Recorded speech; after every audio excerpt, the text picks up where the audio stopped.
Right, so the genocide of the Gaza Strip still very much ongoing, where Israel is not waging war, but enacting systematic violations of a captive population with bullets and bureaucracy and banality. In Gaza, starvation has become a siege weapon. Water is a luxury rationed by airstrikes, and hope is snuffed out before it can draw breath. This is not warfare. This is not self-preservation. This is not rescuing hostages or eliminating Hamas.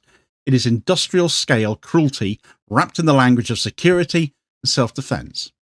And while children are being maimed, burned, amputated, and starved, the so-called guardians of human rights in the West remain complicit in silence, or worse, actively underwriting the genocide. The Gaza Strip has become the epicenter of one of the most systematic and unrelenting acts of state violence in modern history. What began as a military operation has spiraled into a full-blown genocide, one where civilians are no longer just collateral damage, but the intended targets. Children starve in lines for aid, families thirst under a man-made drought, and journalists are barred from entering, leaving the outside world to grasp at the few fragmented horrors that manage to escape via social media, and those brave souls already there, doing the journalism, risking their lives daily to keep us aware of Israel's atrocities. Right, so the Gaza Strip has for the last 20 months now stood as ground zero for one of the most calculated and merciless campaigns of state-led destruction in modern history. What Israel initially framed as a military offensive has mutated into an unmistakable genocide, one where civilians aren't accidentally caught in the crossfire, but deliberately targeted. Children perish while queuing for food, families are parked beneath a scorching sun, and journalists are locked out, forcing the global public to piece together the atrocities from scraps of smuggled evidence. In the early hours of June the 21st, the Israeli military once again launched strikes on Palestinian civilians waiting at an aid distribution site, killing at least 35 people. The victims, already weakened by months of hunger and dehydration, had come to one of the Gaza Humanitarian Foundation, GHF, sites for basic sustenance. Instead, they met death, as so many do at said sites every single day. Since the GHF began operations on May the 27th, hundreds of people have been killed while queuing for food. Aid that used to be distributed by UNRWA, by the UN, once seen as a beacon of relief under Israeli occupation, getting food has now become a potential death sentence. UNICEF have recently weighed in on another increasingly severe crisis as well, sounding the alarm about Gaza's descent into a man-made drought. As Israel continues its systematic destruction of water infrastructure, only 40% of Gaza's water systems remain even partially functional. There's no fuel, there's no spare parts, and the constant bombardment have left a broken system unable to deliver sufficient clean drinking water. The result is a spiraling public health crisis. Acute watery diarrhea now accounts for 25% of all disease cases, and hepatitis A, highly contagious and potentially fatal as that is, has also now taken root. Children are the most vulnerable in any humanitarian crisis. They make up almost half of Gaza's population, and they're bearing the brunt of Israel's war of starvation and now thirst, but so much more as well. Malnutrition is rampant and acute malnutrition has soared. According to UNICEF data, 16,736 children were admitted for treatment for malnutrition in Gaza between January and May of this year. Of these, 5,119 were admitted in May alone, nearly 50% more than in April. The number of children suffering from severe acute malnutrition has surged 146% since February. To make matters even more spectacularly appalling on the aid front, though, the GHF has had the nerve to say there's not enough aid to meet demand now, and has therefore applied for $30 million in additional US funding. Well, if people keep dying at your sites for the want of getting aid, that demand will soon fall, I suppose, won't it? Instead of easing the crisis, the GHS food distribution efforts have seemingly exacerbated it. Certainly they're being accused of that, accused of making matters worse. UNICEF has criticised the foundation for worsening an already catastrophic situation by attracting large, desperate crowds with little security, placing them directly in the line of fire. Every time Palestinians gather for the promise of bread, they risk bullets instead. The most grotesque aspect of this tragedy is the near-total media blackout. Israel continues to bar international journalists from entering Gaza, citing concerns for their safety. Yet the real motive appears quite clear. Control the narrative by silencing the witnesses, reducing how many there are.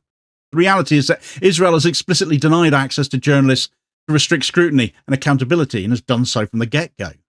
These are not new tactics. They're not a surprise either. Israel have been doing it all the way through this genocide. And we've seen these tactics mirrored in Israel itself as they maintain a media blackout over retaliatory Iranian strikes to hide the scale of the damage that Iran is actually doing to them, where reporters have been heavily restricted in their coverage lest the propaganda war Israel are maintaining be undermined.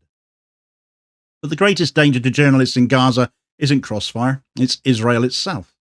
Since October the 7th, 2023, at least 227 journalists have been killed in Gaza. According to a new report called News Graveyards, How Dangers to War Reporters Endanger the World, 2023 saw a journalist killed every 4 days in Gaza. In 2024, that rate increased to 1 every 3 days. The deadliest conflict for journalists in modern history is happening now, and it is being conducted with almost no international media presence or coverage. So much for solidarity around the world with members of their profession who are in this war zone.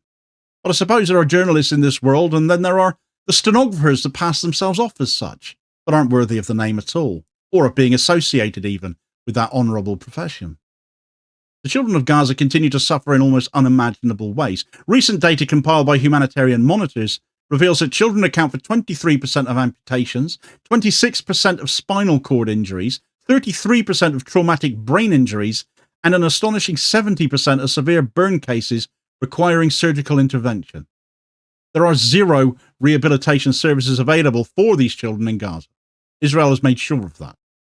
Hospitals lie in ruins or function without medicine, electricity, or clean water. The youngest are being permanently mutilated in a war they never asked for. Gaza's death toll now nears 56,000. Each of those lives represents not a combatant, but overwhelmingly civilians, mothers, fathers, children, elderly, aid workers, and medical personnel. The scale of the destruction, the targeting of life-sustaining infrastructure, and the systematic attacks on journalists paint a clear picture. This is not a war, it is a genocide. And damn those who still deny that. Compounding the misery, Israeli forces and illegal settlers continue to blockade trucks at crossing points. Eyewitness accounts describe entire convoys being turned back or looted. Even within Gaza, Israeli-backed gangs reportedly steal food from distribution sites or from the trucks before they even get there. And even if it does get there, Palestinians don't know if they'll get food there or meet their end. Palestinians are thus squeezed between death by deprivation and death by bullet. This is a war not just on people, but on the very idea of humanity.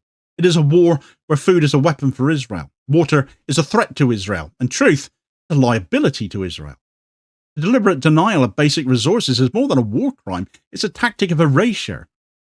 This is a crime being committed in slow motion, in full view of the world, and with shocking impunity as our leaders, our governments, as international organisations still sit there and just watch, or worse, support Israel's right to defend itself. Western leaders continue to offer Israel diplomatic and military support, often citing that right to self-defence, but there is no defence for bombing starving civilians. No excuse for shooting children in bread lines, no justification for turning a besieged strip of land into a graveyard for journalists, aid workers, and entire families. The people of Gaza are being forced to choose between starvation and execution. Their stories are censored, their suffering rendered invisible as much as possible. What few facts reach us come at great cost, often smuggled out by the dwindling number of local journalists and humanitarian workers still alive, aside, of course, from the social media footage that we continue to see each day, the work ordinary people across Gaza are doing to keep us informed, horrifying us each and every day. The scale of this atrocity demands outrage, it demands accountability, and it demands action. Every day that passes without decisive intervention is another day children die of thirst, hunger, sniper fire. It's a literal never again moment that is happening again on the world's watch, and still for too many, all they do is watch. The situation is now so dire at those GHF aid sites, now asking for more cash, that the director of UNRWA in recent days described them as human abattoirs. Get all the details as to why he did that in this video recommendation here as your suggested next watch.